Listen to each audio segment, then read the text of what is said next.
all, this is a new chapter. Chapter 5, managing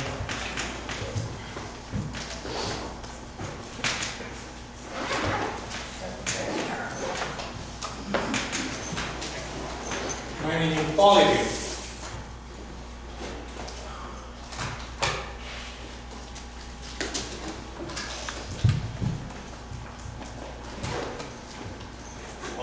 I hope you all take a note because some of the stuff, the order I'm teaching is different from the book, slightly different. So take a note. Okay.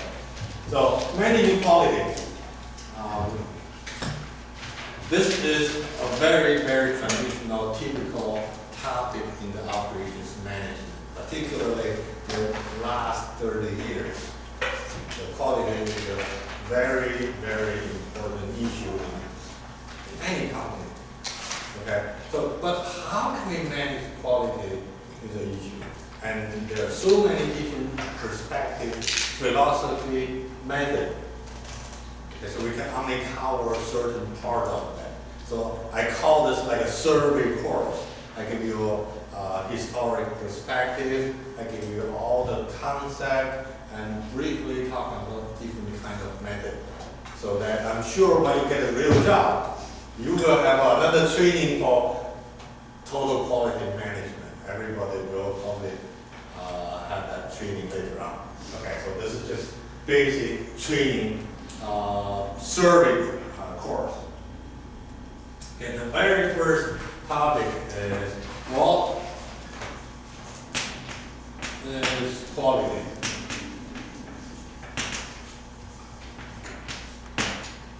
What is quality?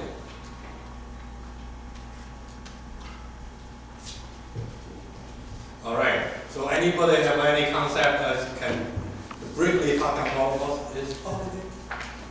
It's like how well manufactured the product is. How well the manufacturer produce something, Yeah. right? Okay. It's also a standard. Standard. Anything else? Dana? Don't make a mistake anymore. No. No, nothing. All right. Appreciate that definition. However, that definition is old-fashioned. So when we mention quality, yes, there's a standard. We call conformance quality. Meet the standard. However, the new modern definition of quality is slightly different. The different is how can you meet the customer's expectation? That expectation is different. That expectation is focused on customer, not the standard you start with. So if you do have the book, open your book, chapter 5.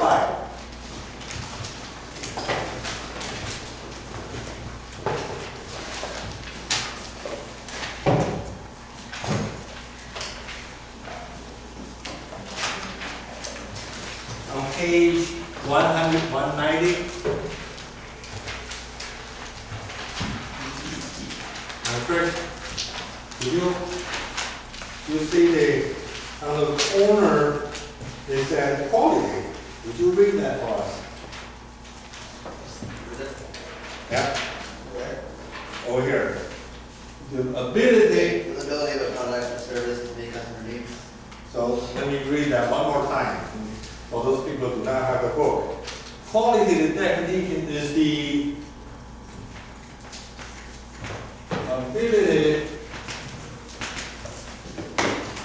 ability of a product or service. In the future, I just use product, which includes service. Okay, the service to meet customer need.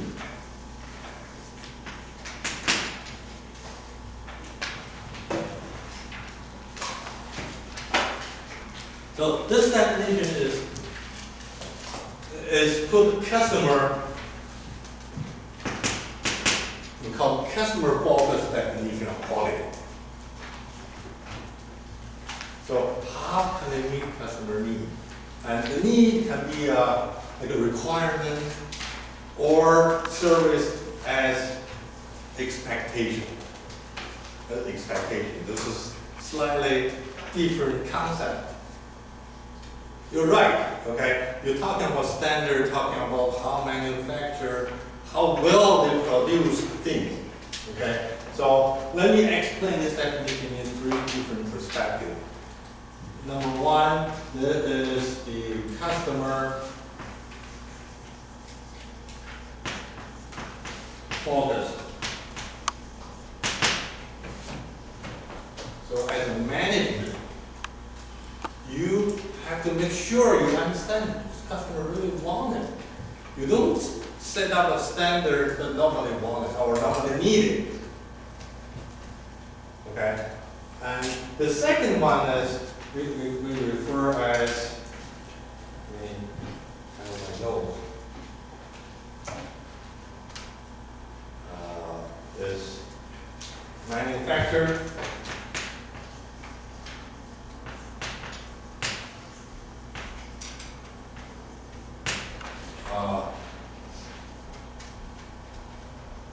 base. Manufacturer base, which basically confirm that is referred as we call conformance to standard.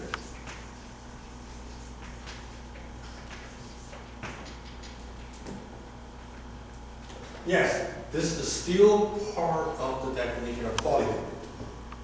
But still, we set up standard and how manufacturer, how well they can meet or even exceed the standard.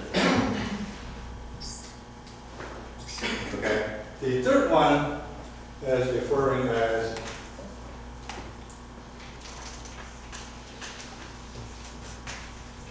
product based.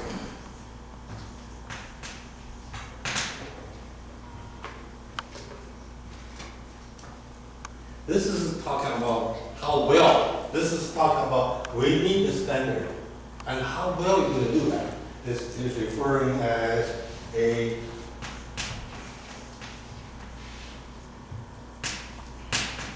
process and measurable.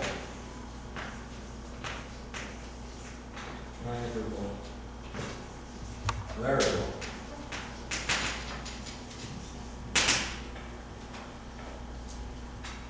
We're going to talk about in details later on that the quality, everybody probably can meet the standard, how well, and how can measure the variation. This is give us the direction, how can we improve quality.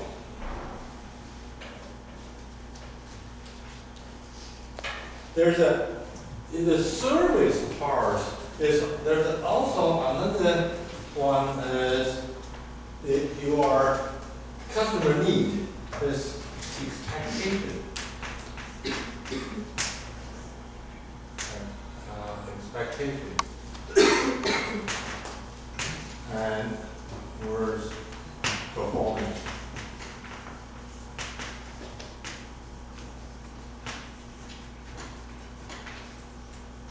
This is specifically learning from the service industry. So when you book a vacation, okay, as a 5-star hotel in the resort area, what will be your expectation? And is it will be your expectation? 5-star trip. 5-star hotel. You can have a high standard, high expectation, right? Clean, spectacular, everything, right? So you have a high expectation. However, when you go, when you're small, when you're young, and you went to a trip, and in the middle of nowhere, you stay in a motel, what was your expectation? Not that high, right? So your expectation has a slightly different perspective in terms of this performance. So we have to understand understand customers' expectation and how can they meet those needs. Those are we refer as quality. Okay, this is my very first question. So my second question I'm going to talk about is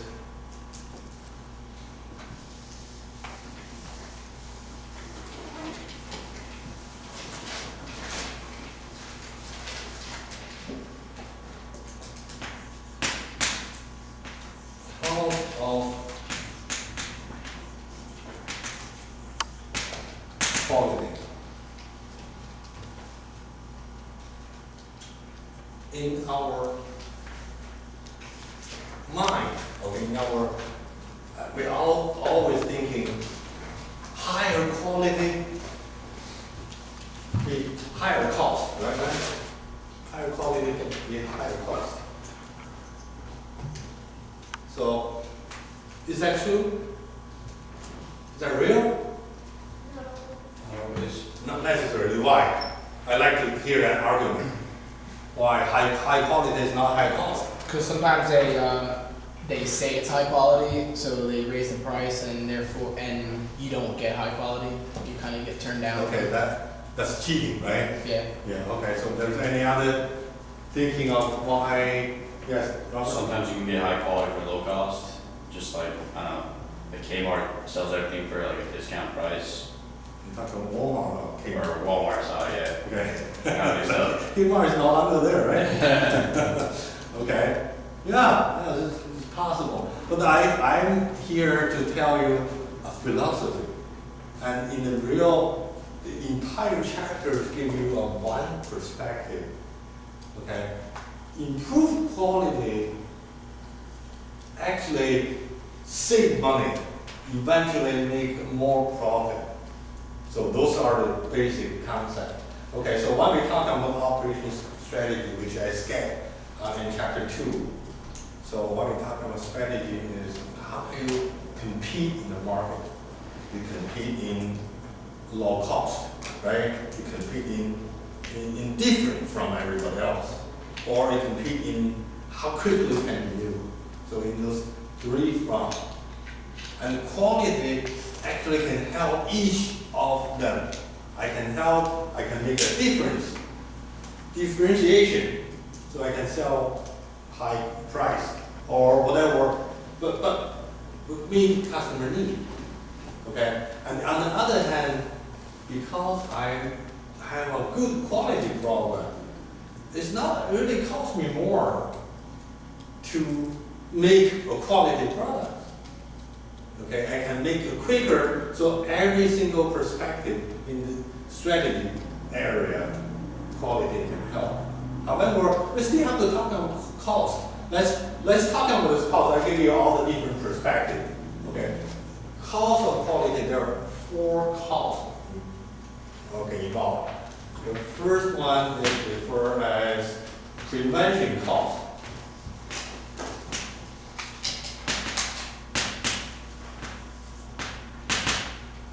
Which means in order to prevent we have bad quality effects, so we need to do some inspection, we need to do working on something and install high precision machine and do whatever, right? This is going to cost us. Sure, it will.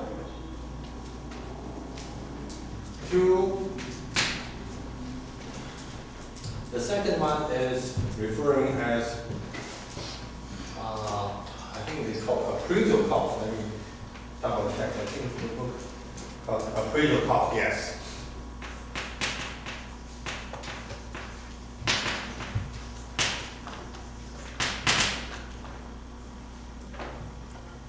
So this appraisal cost,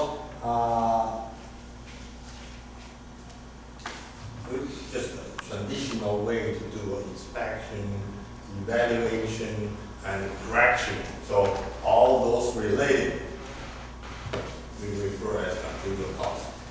If you have all to rework whatever, right? So those are involved with the not prevention, just routine, regular checking. Make sure quality meets your standard. That cost. internal failure cost.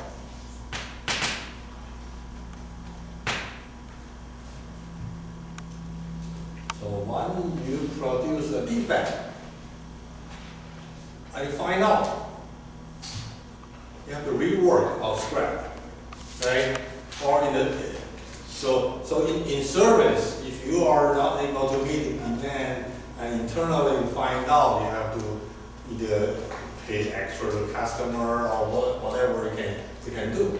So those are internally, we have to make a correction.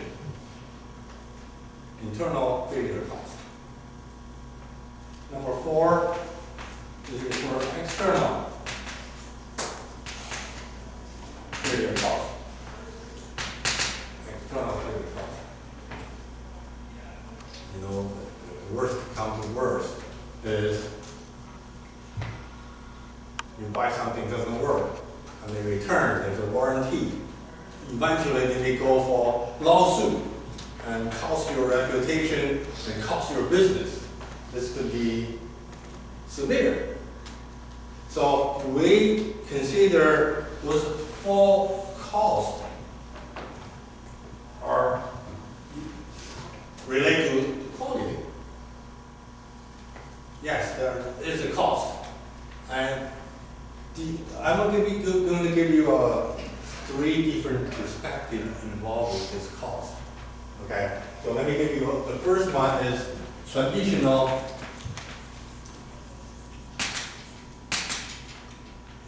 view of the cost. Traditional view cost like this. Here is the defect rate. So when you have a lot of products, this is 0. This is worse, okay? In terms of the defects, a lot of defects. Related to those costs. So if you are here, for example, your quality is terrible. There's many defects, right? Which basically means you probably did not do that much prevention. Right? You didn't do anything dramatically, and so you didn't do a good job. Same thing, you probably did not do that much appraisal as well. So the first 2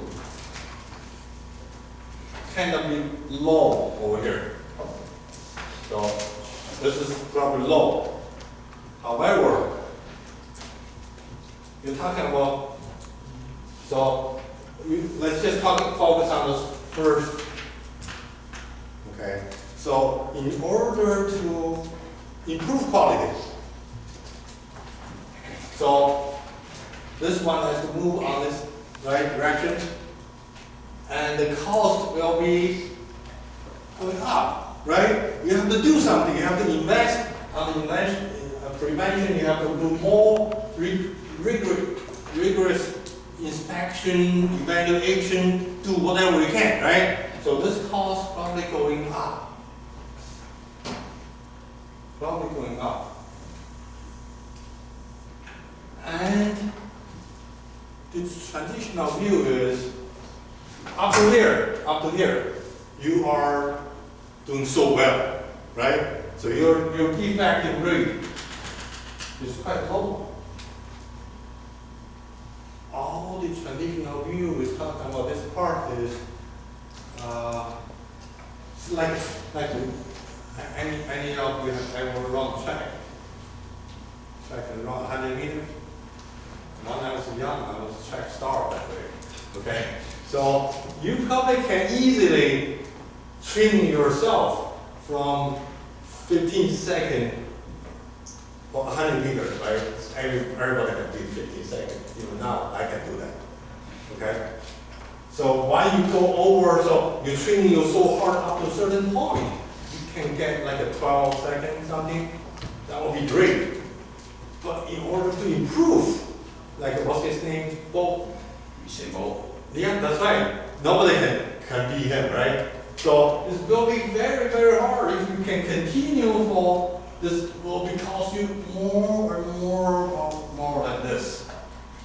You buy that theory? The theory is when you reach that point, let me give you another example. SAT, you take SAT, right? SAT, okay, so if you study, you can easily get how many? I don't know, maybe 1800? Okay, so maybe you can easily get 1800. However, from 1800 to 2400, right? Up to that point, you have to study harder every day. So it's like a nerd, you start to become, right? So it will be harder and harder to climb to the last several hurdles to be perfect. Is that clear? I think that's the view, right? It's harder, it can cost you much more in order to meet that high standard. Over here, you're probably never able to hear. This is 0 defects. Over here is 0. Okay? So this one is, I'm referring as 1 and 2. The first two costs. Prevention and brittle costs are going this way. And those failure costs, we start from here. Of course, if I have 0 defect, there's no failure cost, right? Everything is perfect. So when you start to have defects, this one going to go up, correct? This one will be going up. And eventually, cost your business, nobody going to buy from you if you're a certain point, correct? So this is 3 and 4.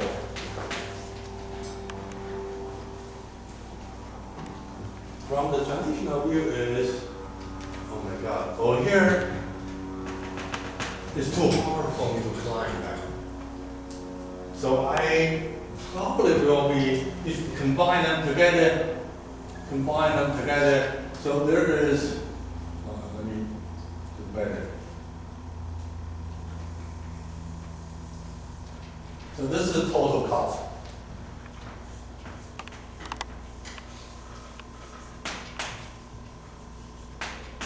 Total cost.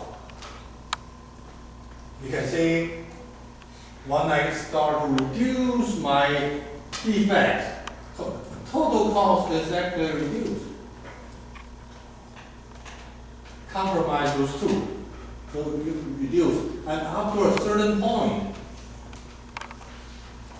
the efforts to improve quality with the benefit reduce those failure costs. It's reversed, right? So that the total cost actually going up. So this area referred as best or optimal quality. Optimal quality.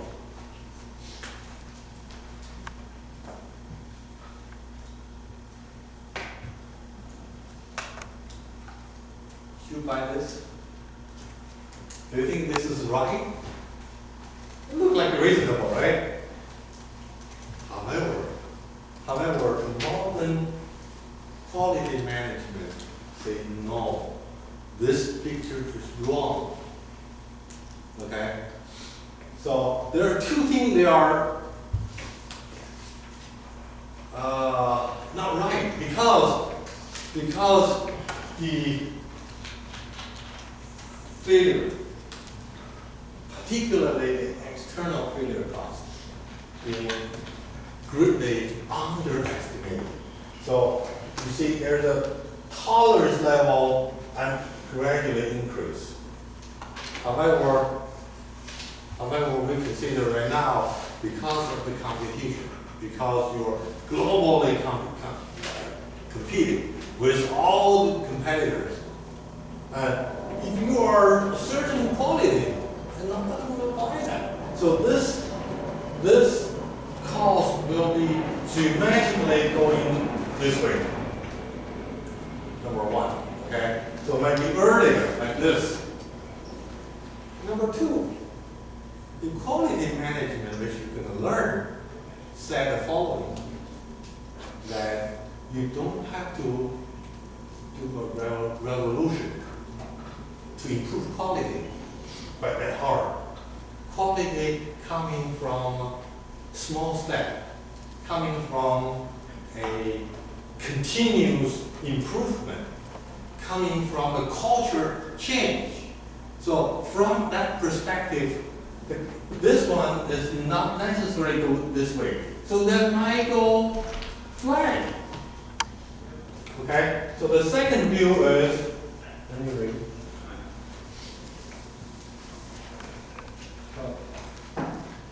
Zero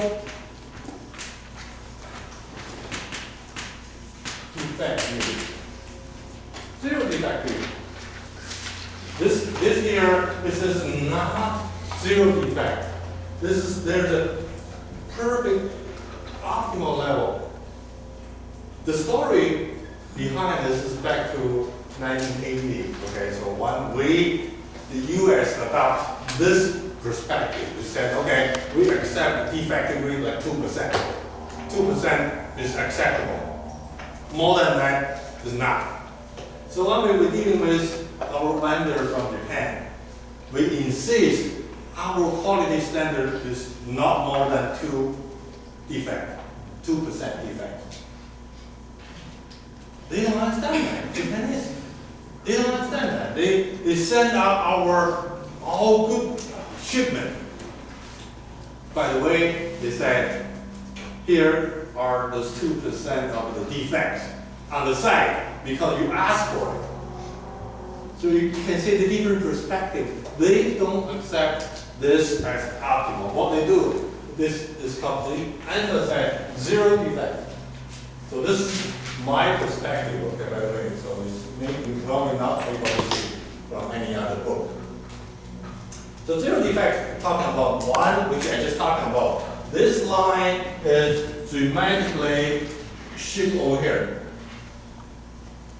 And this is dramatically become flat. It's not necessarily go that extremely exponentially high. So I will go this, which is already move up in this direction, right?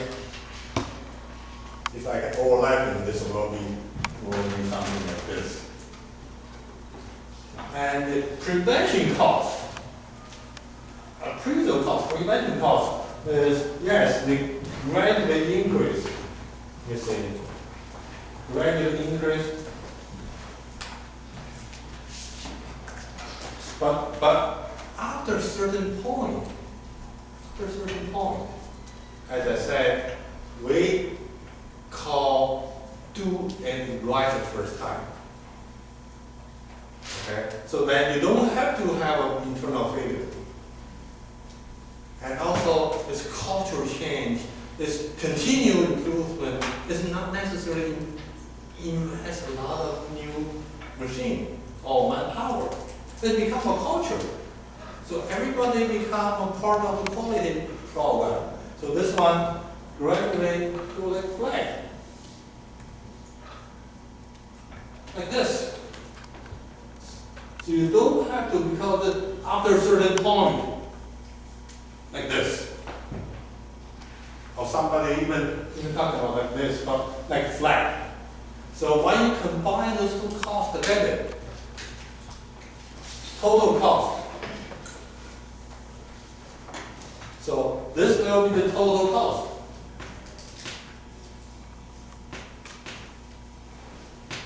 Total cost. And as a matter of fact, the lowest cost point is at zero defect. So the goal now, we no longer accept this as a goal, a certain optimal level, and it's not worth for us to do anything to improve quality more. And this view gives you a clear picture that is really worth for you just from cost perspective. You actually save money. go this way. See, the total cost, because of this is so high. And because this is not necessarily go exponentially high, gradually up to, flat. Do you buy this theory? I hope you get at least some philosophy. The philosophy is never ever accept an imperfect goal. This has to be perfect, zero defect. However, this view is still not good enough. Still not good enough. Number one, cost, qualities. This is still a cost. See? All because of maintaining that high of quality. So back to 1979, this guy, Crosby, is a guru in quality community. He wrote a book. The third view, when you wrote down, the third view is quality is free. Quality is free, is sensational title, right? Quality is never free. Even either of them cause you to improve the quality. But he has a different perspective. He basically saying quality is free. His major point is following. Anything other than do it right the first time, that's a necessary cost. Your actual work is a necessary cost. So that if you do it right the first time, costs you nothing, right? Costs you nothing. So from this perspective, I'm going to create another chart that next time I explain this. Again,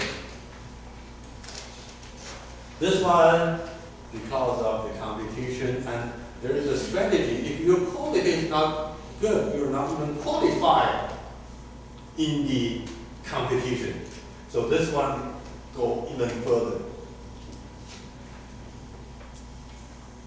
Like this. Steep. And this prevention cost increase after a certain point. Okay? After a certain point, that the company, every company's job, everybody from CEO to janitor, from manufacturer to service, sales, everybody's job is related to quality. Okay, so that we don't need that inspection. We don't need that evaluation. This culture, if you do, we have measurement, we have way to design that you won't make a mistake. So that way, you don't have to have, you can cut quality department, and eventually this one will come down to zero. So in other words, if you are in this area, zero defects, which means you must have a good culture, good leadership, good all those programs we're going to talk about, so that we don't need those extra investment. So over here, quality is free and indeed free. So this, his first book is 1979. Nobody believed in him, and he just put a sensation, make sure quality is such important. And lately, he wrote another book. Quality is still free. Just trying to counter those people who challenge him. There's no way we have to do quality because money. But you must do something wrong. Okay, if it's right, quality is still free. Okay. So the whole concept is do it right the first time? There's many more. Yeah. No, I'll just give you, you're right. So if you can really see, his word is, if you do anything not right the first time cost you. Those costs are extra, it's not related to quality, right? If you can eliminate that, so you actually get that for free. You just do it right, because you have to do it anyway. Yeah. So no actual work, right? Okay, any questions? I hope you buy this chart and give you that perspective. And in conclusion, quality is free. So don't take quality as high quality, high cost. Okay? So this you have to do that the right first time, that the quality will be there. Okay, Sean? This is my second concept. So as I said, I'm only go to like a survey, only touch the surface. So what's my third one? Third one.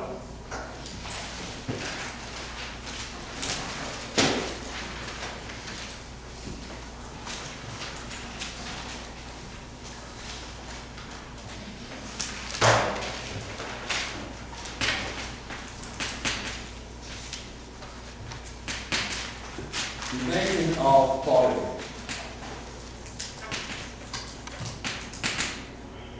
Measuring of quality.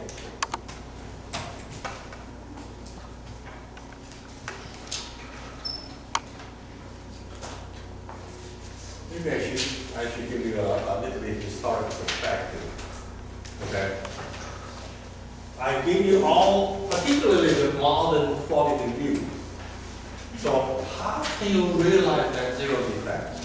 How come to reach that quality free state?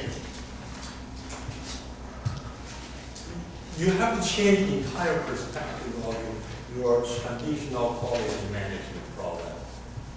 So what's the traditional quality? Okay. So first of all, a company, they also quality is terrible. So then we have a dedicated quality department. Those departments is specifically in charge of quality. And what they do, they set up different quality station inspection, right? They set up all the evaluation procedure. And so put all those programs in place. So their job is improve, their job is to make sure the quality.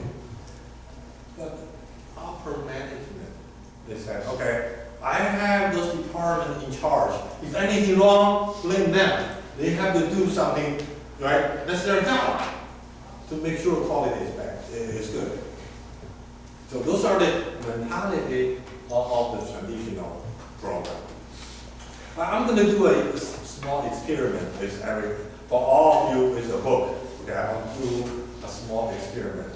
Okay, I would like to, you as an inspector, going to check the quality, do this assembly line to check it every day. Make sure everything, only the good will go to good customer, right? So let's do that experiment. Let's say open the book. I'm going to randomly do this, okay?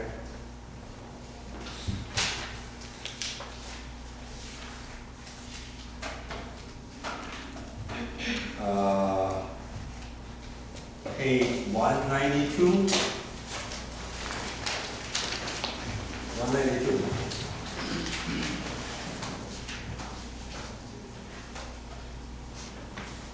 On the very bottom,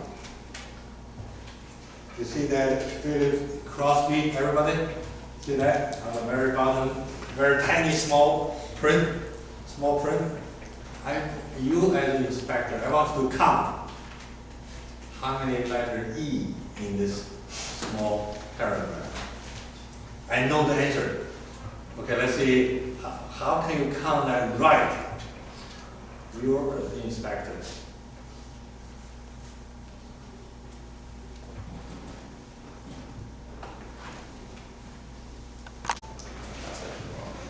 Okay, so here are the results from this small audience. You are the inspector. Okay? So if indeed there's a 51 defects, I don't know yet. Okay? and all of you, for those people, we got 45 like Karen. I got 50. You got 50. Oh, you got 45. And Robert got 46. You are terrible. You missing so many defects from the assembly line, right? So what this is experiment tells you? It tells you number one, that human being, right? No matter how serious you are, we have so many inspectors. I hope you did count seriously. Okay? You're still missing something because of the teeth, because of boring job, right? You couldn't, if you're thinking of that, that's your job, you're doing this every day. You got to make a mistake, right, Jen? That's number one. Number two, the inspection itself is not going to be able to improve quality, right? All you can find is defects and rework square. That's it. There's no way you can improve quality. So my perspective is, in order to realize this is the old way, okay, we probably able to do this up to a certain point, but the modern way, this is no longer valid. We have to do a dramatic change in terms of the philosophy to manage quality. Okay, here this third question we're talking about quality actually all now clear is between the performance and the expectation, right? There is a gap, maybe. Okay, so, but you have to be very specific. So dimension or categories of customers, how can they are expectation coming from different dimension. Okay, so this one, the first one that we're going to talk about A dimension. What was the answer? What's the answer? Yeah, 51. there was? Yeah. Yeah, I put this one on the computer. I asked that the computer count how many E's. Okay.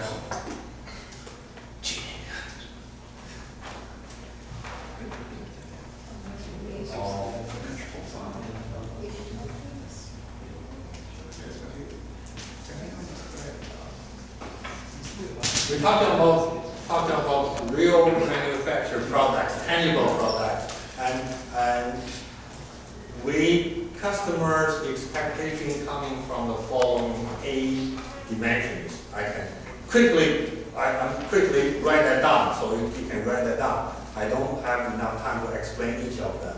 Obviously, just think of a car. Okay, you buy a car. What kind of things you're going to look into it? The very first one is performance.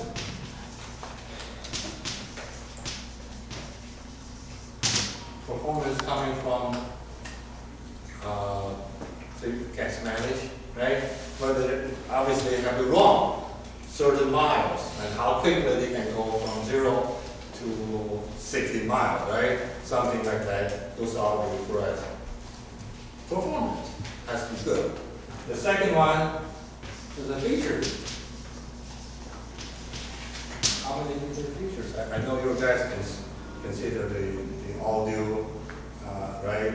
Leather seat, sunroof, and how can you connect to your iPod?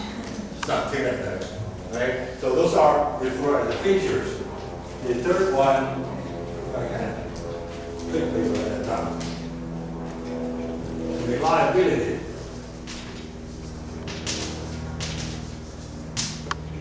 Reliability is how long they can run until you need to repair. You need to, it's break down, you have to repair. So how long is reliable for you to drive all the way to, like my trip to Hilton Head. Middle of the way, I couldn't go over 60 miles because the wheel is imbalanced. It's not balanced anymore. Boom, boom, boom, like this. So you need to repair. Number 4 is performance.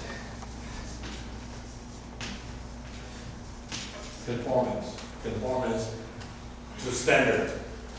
They have a certain standard, like emission system. Okay, they have a certain standard where they are able to meet that standard. 4, 5 is durability. Durability and reliability are slightly different. Reliability is every time you start, it will start how reliable. Durability is how long you drive until you total, until you have to replace. Okay, and service ability. So how easy to be serviced, how convenient is the service, and those are also customers considered. Like if you buy a CD, everything is good, but every time you do service, it's also a lot of money, right?